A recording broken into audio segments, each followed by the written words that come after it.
Welcome to Land Pride.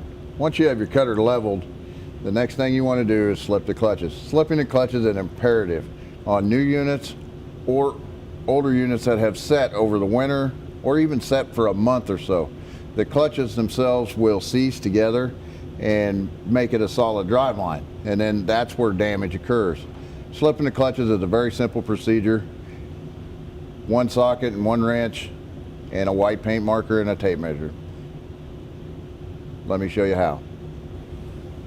Remove the cover to gain access to your slip clutch. First thing, now that with the cover removed, the first thing we want to do is measure from this plate to the top of this spring. This is a preset measurement from the manufacturer. Measure a couple of them. Looks like we're about right at 1 inch. The reason for this, that's where we're going to set those springs back to once we're done prepping this clutch. Now we want to take a marker of some sort and make a line across all the discs in that clutch.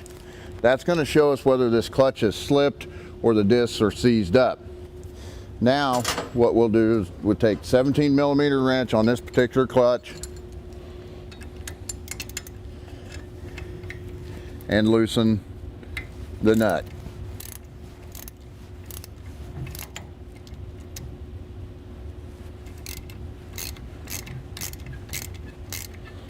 Do this for all 8 springs.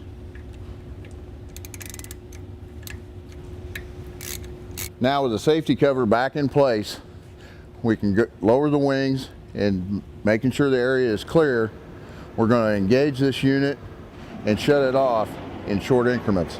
Generally I'll do this 2 or 3 times. At the end of that, we'll come back and we'll look and see if our line is broken.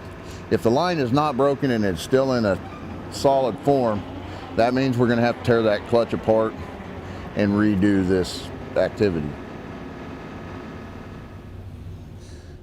Now with that complete on all 3 decks and the springs tightened back up to that 1 inch dimension that we had measured, you're ready to go. Unit's now ready to be delivered to your customer. Thank you for doing business with Land Pride, and have a good day.